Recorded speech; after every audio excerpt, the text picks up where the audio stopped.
بسم اللہ الرحمن الرحیم۔ السلام علیکم ناظرین۔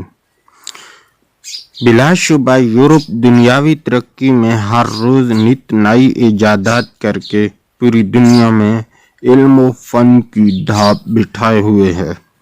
وہ نہ صرف چاند تک پہنچ چکا ہے بلکہ تاروں پر بھی کمندیں ڈال کر مریخ پر زندگی کے آثار ڈھونڈ رہا ہے، اور مسلمان علم جن کی میراث تھی زندگی کے ہر معاملے میں اہل مغرب کے محتاج ہیں۔ ایک وقت تھا جب پورا یورپ تاریکی میں ڈوبا ہوا تھا۔ اس وقت مسلمان نہ صرف علم و فن میں یورپ سے آگے تھے بلکہ یورپ جب تاریکی میں ڈوبا ہوا تھا اس وقت مسلمان علم اور سائنس کے میدانوں میں تہلکہ مچائے ہوئے تھے۔ آپ کو یہ بات سن کر حیرت ہوگی کہ یورپ میں اس وقت نہانے کو کفر سمجھا جاتا تھا۔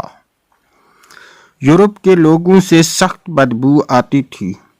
روس کے بادشاہ قیصر کی جانب سے فرانس کے بادشاہ لوئس دہارن کے پاس بھیجے گئے نمائندے نے لکھا کہ بادشاہ کی بدبو کسی درندے کی بدبو سے زیادہ سخت ہے۔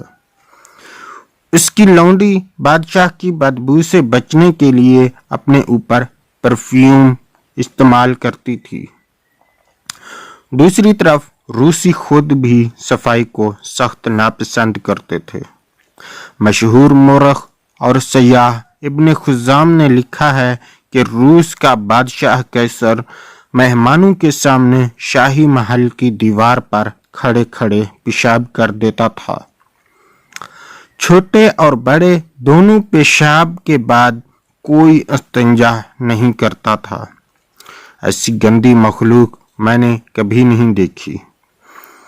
اندلس میں لاکھوں مسلمانوں کو قتل کرنے والی ملکہ ایزابیلا، جسے ملکہ ایزابیل بھی کہا جاتا ہے، پوری زندگی میں صرف 2 بار نہائی تھی۔ اس نے مسلمانوں کے بنائے ہوئے تمام حماموں کو گرا دیا تھا۔ اسپین کے بادشاہ فلپ ڈون نے اپنے ملک میں نہانے پر مکمل پابندی لگا رکھی تھی۔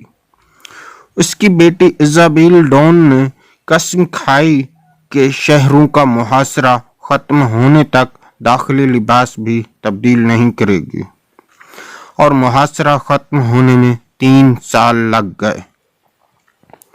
ناظرین، یہ عوام کے نہیں مغرب کے بادشاہوں اور حکمرانوں کے واقعات ہیں جو تاریخ کے سینے میں محفوظ ہیں۔ جب ہمارے سیاح کتابیں لکھ رہے تھے، جب ہمارے سائنسدان نظام شمسی پر تحقیق کر رہے تھے، ان کے بادشاہ نہانے کو گناہ قرار دے کر لوگوں کو قتل کروا رہے تھے۔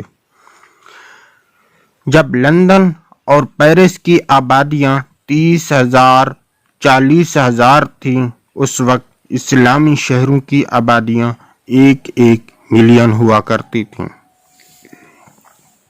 ناظرین، آج دنیا بھر میں فرینچ پرفیوم بہت مشہور ہے۔ کیا آپ جانتے ہیں کہ اس کی بنیادی وجہ کیا ہے؟ اس کی بنیادی وجہ یہی ہے کہ پرفیوم لگائے بغیر پیرس میں گھومنا ممکن ہی نہیں تھا۔ ایک فرانسیسی مورخ کہتا ہے کہ ہم یورپ والے مسلمانوں کے مقروض ہیں، کیونکہ مسلمانوں نے ہمیں صفائی اور جینے کا ڈھنگ سکھایا۔ انہوں نے ہی ہمیں نہانا اور لباس تبدیل کرنا سکھایا۔ جب ہم ننگے ہوتے تھے اس وقت وہ اپنے لباس کو زمرد، یاقوت اور مرجان سے سجاتے تھے۔ جب یورپی کلیسا نہانے کو کفر کہہ رہا تھا اس وقت صرف قرطبہ شہر میں 300 عوامی حمام تھے۔ مگر افسوس صد افسوس، پھر وقت پلٹا، زمانہ بدلا، ہم سے ہمارا علم، ہماری سائنس اور ہمارے ترقی کے راز سب کچھ لے گیا۔ ہمیں بدلے میں احساس کمتری دے دی، ہمیں فیشن نامی لفظ کے ساتھ بےہودگی دے دی گئی، ہمیں ماڈرن بنانے کے نام پر بے حیائی دے دی۔ ہم نے ان کی دی ہوئی ہر چیز کا استقبال کیا جس سے ہم پوری طرح